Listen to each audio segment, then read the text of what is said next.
আমার হিসাব কি হবে আমি কিছু জানি না। আমল নামার যেই অবস্থা, ইয়া লাইতাহা কানাতিল কাদিয়া, আরে ওই মৃত্যু পর্যন্তই যদি সবকিছু শেষ হয়ে যায়। দুনিয়ায় মালের বাহাদুরি দেখাইছিলাম, ক্ষমতার বাহাদুরি দেখাইছিলাম, মা আগনা আন্নি মালিয়া, কই আমার মাল তো আমারে বাঁচাইতে পারতেছে না। হালাকান্নি সুলতানিয়া, আমার ক্ষমতা আমার শেষ। সূরা কাহফ আয়াত 49 15 নম্বর পারার 18 নম্বর পৃষ্ঠায় এই আয়াত, এই অংশটাও আছে। যখন আমলনামা হাতে আসবে, যখন দেখবে সব আসছে, আমলনামায় সব উঠে গেছে, বান্দা তখন ওই আমলনামা দেখবে আর চিৎকার করে করে বলবে, মালি হাযাল কিতাব লা ইউগাদিরু সগীরা ওয়ালা কাবীরাতান ইল্লা আহসাহা। মালি হাযাল কিতাব, এটা কেমন আমলনামা? আর এটা কেমন আমলনামা? লা ইউগাদিরু সগীরা, আমার একটা ছোট গুনাহ ছাড়ে নাই, ওয়ালা কাবীরা, একটা বড় গুনাহ ছাড়ে নাই, যা করছি সব লেখা হয়ে গেছে। আরে দোস্ত, এই জন্য বলি না দোস্ত, আল্লাহর রাস্তায় যুবক হাতে পায়ে ধরে বলে যাই, আরে বুড়া বাবা হাতে পায়ে ধরি, দাড়ি পাইকে গেছে, চুল পাইকে গেছে, আরে মা চুল পাইকে গেছে, আর কত গুনাহ করবা? এখনো তোমার টেলিভিশনের সামনে পাওয়া যায়, কি মনে করছো? আরে তোমারে আর আমারই তো ডাক দিয়া রব সূরা হাদীদের মধ্যে বলেছেন, আলাম ইয়ানিল লাযিনা আমানু আন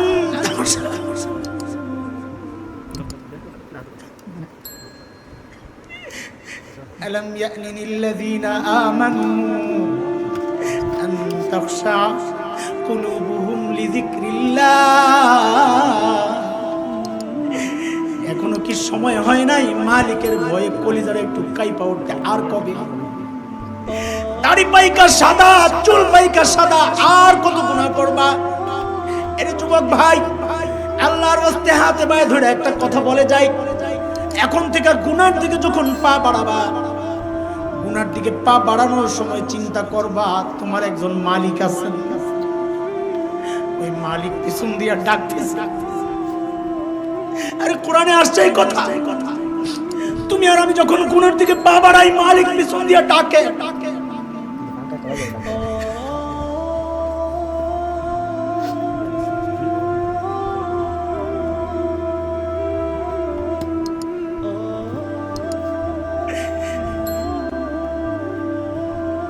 মালিক পিছন দিয়া ডাইকা কি বলেন জানো?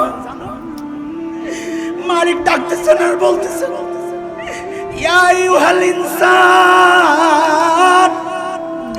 মা গররাকা বিরাব্বিকাল কারীম,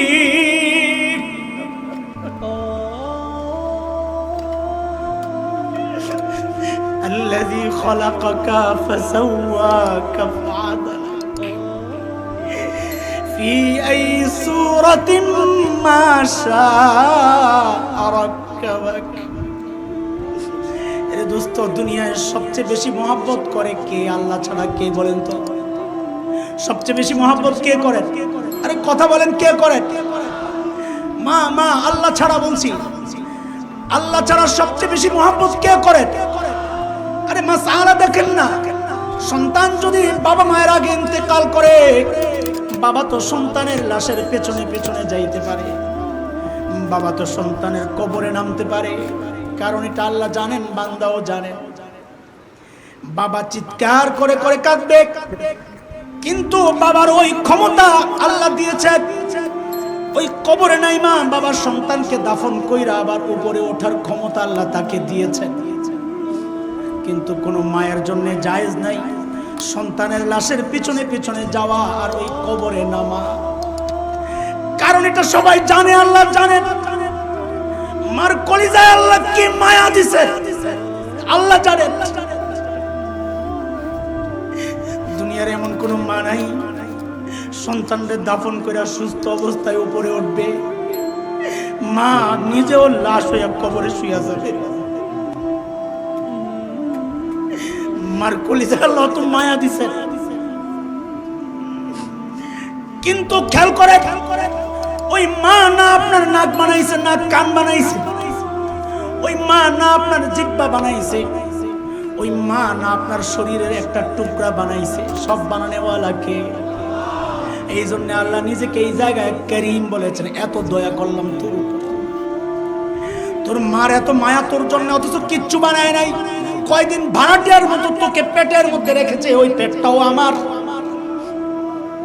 ওরে বান্দা, মা গর্রাকা বিরাব্বিকাল কারীম, ওই করিম রবকে তুই ভুলে গেলি, কে তোরে ধোকায় ফেললো? এই করিম রব না তোর এত সুন্দর একটা কান দিছে, এত সুন্দর চোখ দিছে, ওই করিম রব না তোর এত সুন্দর জিহ্বা দিছে। আরে এই চোখগুলো তোর মাশরাফি দেয় নাই, এই চোখগুলো তোর কোন নায়ক নায়িকা দেয় নাই, যেই চোখগুলা দিয়ে তুই ওই নায়ক নায়িকার গান শুনবি, তাদের এই নাচ দেখবি। ওই কান তো তোর কোনো গায়ক দেয় নাই। এর বান্দা, ওই গায়কের গান শুনে শুনে তুই মালিকের নাফরমানি করস। এই কান আমি আল্লাহ তোরে দিছি আমার কালাম শোনার জন্য, এই জবান আমি আল্লাহ তোরে দিছি আমার কাউকের পানি। এই টিস্যু দিয়া মুইসা ফালাইয়া দিও না, এটা বড় দামি পানি, এটারে মুইসা মুইসা লাগাইয়া দাও, হাতে পায়ে লাগাইয়া দাও। হইতে পারে ওই বরকতি পানির বরকতে আল্লাহ তোমার এই জায়গাগুলা কবরের আযাব থেকে মাফ করে দিবেন ইনশাআল্লাহ। চোখের পানি না আসলে আল্লাহ বলেন পাথরের দিকে তাকাও, দেখো একটা নিষ্প্রাণ পাথর। সুম্মা কাসাত কুলুবুকুম মিন বাদি যালিক ফাহিয়া কাল হিজারাতি আও আশাদ্দু কাসওয়া ওয়া ইন্না মিনাল হিজারাতি লামা ইয়াতাফাজ্জারু মিনহুল আনহার ওয়া ইন্না মিনহা লামা ইয়াশাক্কাকু ফায়াখরুজু মিনহুল মা ওয়া ইন্না মিনহা লামা